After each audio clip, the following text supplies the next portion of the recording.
The average customer spends $40 a month. It is the most reassuring sentence a founder can write, and one of the most misleading. That single number feels like it describes your whole business, when most of the time it describes nobody in particular. Today I want to walk through the difference between the mean and the median in plain English, so the averages on your dashboard stop quietly telling you a story that is not true. I'm not a statistician. I am someone who runs small businesses and has been fooled by his own averages more than once. I have read an average order value, planned around it, and only later found out that one big customer was holding the whole number up while everyone else sat far below it. So this is less a lecture and more the habit I use before I trust any average, and none of it needs more than a spreadsheet and a little suspicion. What the mean actually is. The mean is the average you already know. You add up every value and divide by how many there are. Add up what all your customers paid, divide by the number of customers, and you get the mean revenue per customer. It is quick, it uses every number you have, and for a lot of tidy data, it is exactly the right summary. The trouble only starts when the data is not tidy, which for a small business is most of the time. What the median is. The median is the quieter cousin. Instead of adding anything up, you line all your values in order from smallest to largest and take the one sitting in the middle. Half your customers are above it and half are below it. If you have 11 customers, the median is the sixth one along. It does not care how big the biggest value is or how small the smallest is, only where the middle of the pack sits. And that simple difference is what makes it so useful. Why the two numbers disagree? Here is the whole idea in one line. The mean gets dragged toward extremes, and the median does not. One unusually large value pulls the mean up toward itself, while the median barely moves, because the middle of the line is still the middle of the line.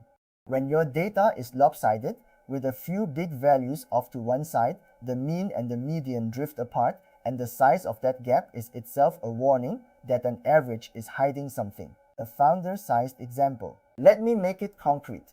And please treat these numbers as an illustration, not a benchmark. Say 9 of your customers pay $20 a month and 1 pays $1,000.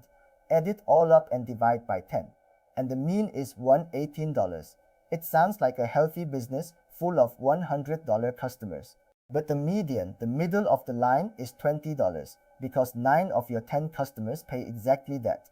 The mean here is describing a customer who does not exist, the average customer who does not exist. That is the trap worth burning into memory.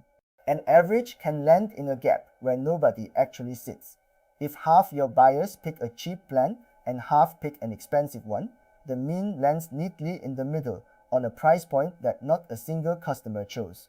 You can spend a month designing for that imaginary average person, when your real business is two different groups who want two different things, and the mean has smeared them into one blurry face, when the mean is fine. None of this makes the mean bad. When your values cluster gently around a center, without wild outliers, the mean and the median sit close together, and either one tells the truth. Heights of people, delivery times that rarely go crazy, ratings on a tight scale. The mean is perfect for those, and it has the bonus that it uses every value, so it reacts to small shifts the median would shrug off. The mean is not the villain, it is just the wrong tool for lopsided data. When the median is safer, the median earns its keep exactly where the mean struggles, on money and time and anything with a long tail.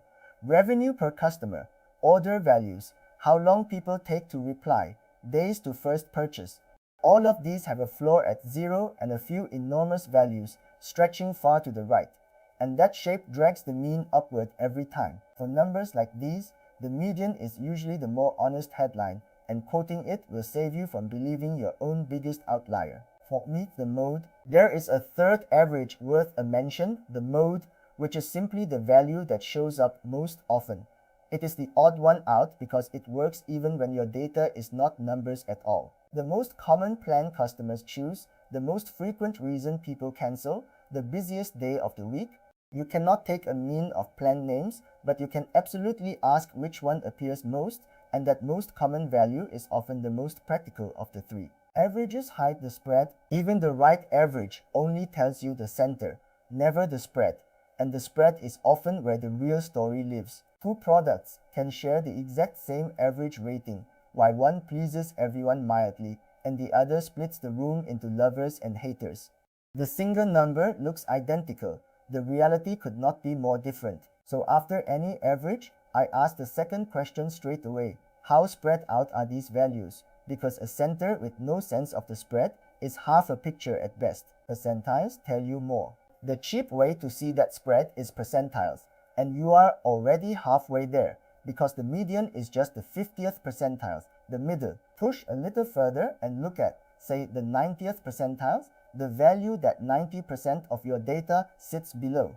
That tells you what your slow tail or your big spenders look like without letting one freak value hijack the summary. The median for the typical case and the high percentile for the extreme gives you a far truer feel than any single average alone. Picture the shape once, and if you only do one thing beyond glancing at the median, sketch the shape, drop your values into a quick histogram, just bars showing how many customers fall into each range, and the whole story appears at once.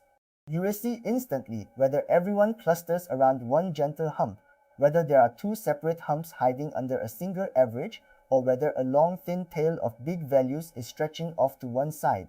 A chart you can read in a second tells you which average to trust faster than any formula, and it stops you from ever quoting a mean for data that plainly has two different crowds inside it. The outlier problem. Outliers deserve their own warning, because in a small business they are often not real customers at all. A test account you forgot to delete, a refund logged as a sale, a bot, a single enterprise deal 10 times your normal size. Any one of these can yank the mean somewhere silly, and the smaller your data, the harder it yanks. Before you trust an average, it is worth glancing at your biggest and smallest values just to check they are genuine, because one bad row can rewrite the whole number. Small samples make it jumpy, and the less data you have, the more your averages wobble on their own. With a few dozen numbers, one new large value can swing the mean noticeably from week to week.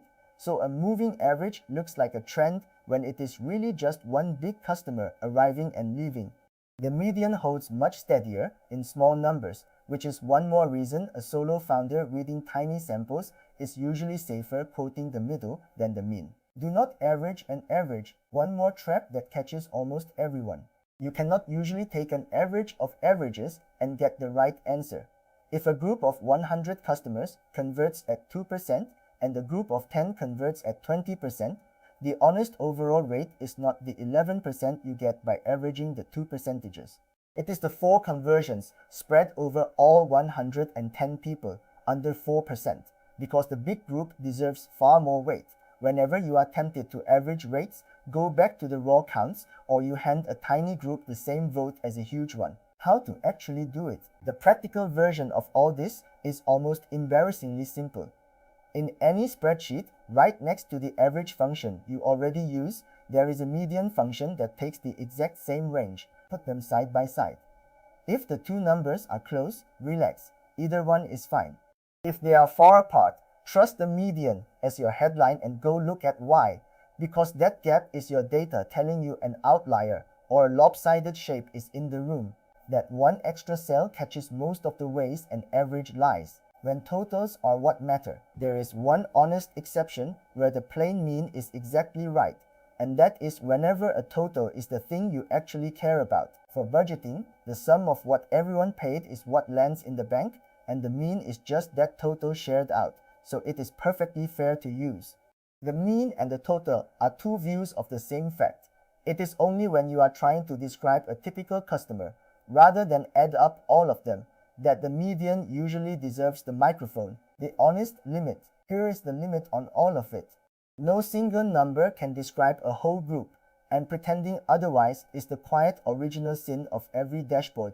The mean, the median, and the mode are 3 different honest answers to 3 slightly different questions, and the skill is not memorizing formulas, it is picking the summary that fits the shape of your data and saying out loud which one you used. An average with no shape behind it is a headline with the article torn off. where the details live. Every one of these explainers lives in writing at dataresearchanalysiscollections.com, the whole metric library in plain English, with the mean and median worked through on a real lopsided customer list rather than a neat textbook one. I keep it honest there for the same reason I keep it honest here. No promises about your results, and no pretending one tidy number can run your business. Read it slowly with your own customer list open, and the gap between your mean and your median will start telling you things you were missing. So to recap, the mean adds everything up and divides, the median lines your values up and takes the middle, and the two only agree when your data is not lopsided. A few big values drag the mean towards an average customer who does not exist. So on money and time and anything with a long tail, the median is usually the more honest headline. Glance at the spread and the high percentile. Watch for outliers and tiny samples, and never average an average when you can go back to the raw counts. Next time I want to talk about vanity metrics, the numbers that look impressive and climb whenever you push on them but never turn into money, and how to tell them apart from the ones worth watching. I will see you in the next one.